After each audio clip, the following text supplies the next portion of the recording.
Mas nós temos casos no nosso escritório de êxito que durante o curso do processo restou comprovado que o possível pai era, de fato, tinha uma relação biológica com a criança e com o nascimento dela converte aquele valor em pensão alimentícia. Então, sim, há a possibilidade, quem está gestante, namorando ou então afastada, né, numa separação, há a possibilidade de a gente pedir alimentos gravídicos. E a pensão, ela é obrigatória? Assim, Sim. é obrigatória? Se ele falar, não quero, não. Os genitores, ou então as genitoras, em algumas exceções, né, quem detém a guarda da criança, a pessoa que não detém, o genitor ou a guardiã que não possui esse direito sobre a criança, ela pode requerer. Não, deixa eu reformular, gente, só um minuto. O que acontece? A obrigação é moral do genitor e da genitora, né, de pagar a pensão na ausência lida de cuidar da criança diretamente.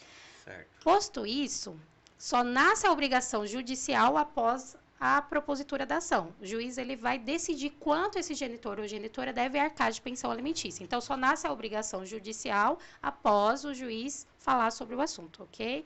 Agora, fora isso, tem uma obrigação moral, né? Às vezes o pai ele fala, olha, não quero pagar X de pensão alimentícia. Fala, mas você tem uma obrigação moral como pai de ajudar, né, na questão da alimentação, do vestuário, dos passeios dessa criança.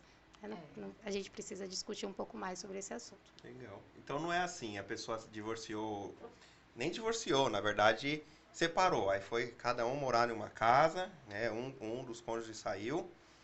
E não é naquele próximo mês que ele judicialmente já é obrigado a pagar a pensão. Não. Mas também depois, quando for, ele precisa pagar o atrasado ou não?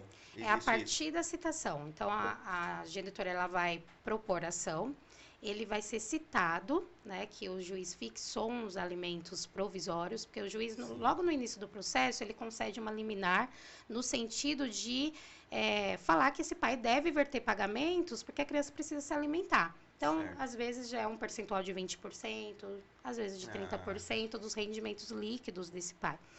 E aí ele vai ser citado. E a citação é ser intimado, né? Ele vai entender que ele tem um processo judicial a responder. A partir desse momento, ele deve verter os pagamentos.